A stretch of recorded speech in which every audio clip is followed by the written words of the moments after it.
When we hit 20,000 subscribers, we'll give away a free NFL jersey of your choice. So subscribe now. Joe Paterno died twice this weekend. First reported by a website. First reported by a website that then subsequently retracted it. CBS took that report on the website and went with it. And then the managing editor for that website resigned. Really graceful letter he wrote, stepping aside from making such an egregious mistake. And then, of course, like 6 hours later, Paterno did die. So seems a little extreme. People viciously attacking the kid on the website for helping along, and insensitivity, and the Penn State nation, which is obviously grieving, but some of the anger that many of these people have toward the media is puzzling. But Joe Paterno's story is, I think, mostly it's just sad. You just feel sad obviously for his death, but in the way when you have such a seemingly distinguished career and have it all come crashing down, I think appropriately come crashing down, but it's still a sad story. Is it sad? Yes. Did he have great statistics? Yes. Did he put out great players on the field? Yes. Did he produce a lot of Hall of Famers? Yes. However, at the end of his story... I would have asked one more question to which the answer is yes, if I had been you. Okay. Next time I'll try to shoot for that many. The fact is, I will, and I know you made a joke about this, but I will never look at him in the same light ever again over what happened. When you turn your back like that on child rape, okay? Yeah, he had great statistics. He produced great football players, but I will never, ever look at him in the same way again. Yeah, I got that. I mean, I don't think anybody will. I think that's right. Was he a great coach? Yes. Yes. Did he turn out great NFL players? Okay. Yes, he did. Did he produce Hall of Famers? No. What?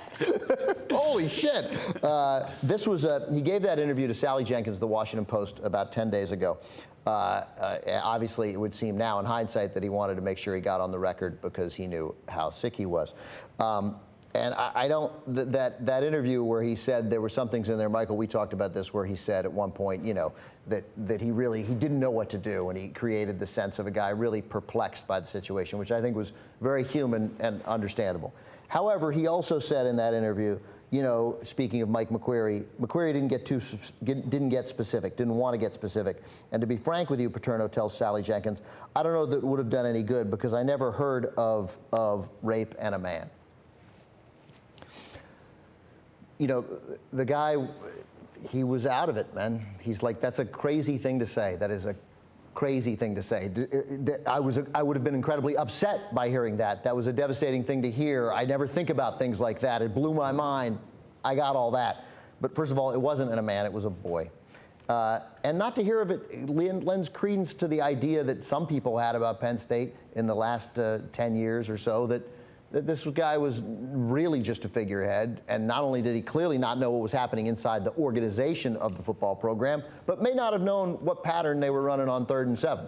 It reminded me a little bit of the latter part of the Reagan administration, literally. I'm saying where you just knew that he was a figurehead and other people were running the country. I mean, the very later years when he had started suffering Alzheimer's. Yeah, we know from, definitely the last 2 years or so. In an insular world where he lived, breathed, all he did was football. I mean, he lived in a vacuum, and he also was old and apparently really infirm, probably when he gave this interview as well. Yes. It is sad, as you both are saying. He was a really great football coach who turned out quality people by all accounts. I don't know. Yeah, and a program that obviously wasn't as picture perfect as we're led to believe, but a pretty pristine, noble program they ran there at Penn State. And the whole thing, it's sad. The whole thing is sad. It's just sad. Yeah. All right, thank you.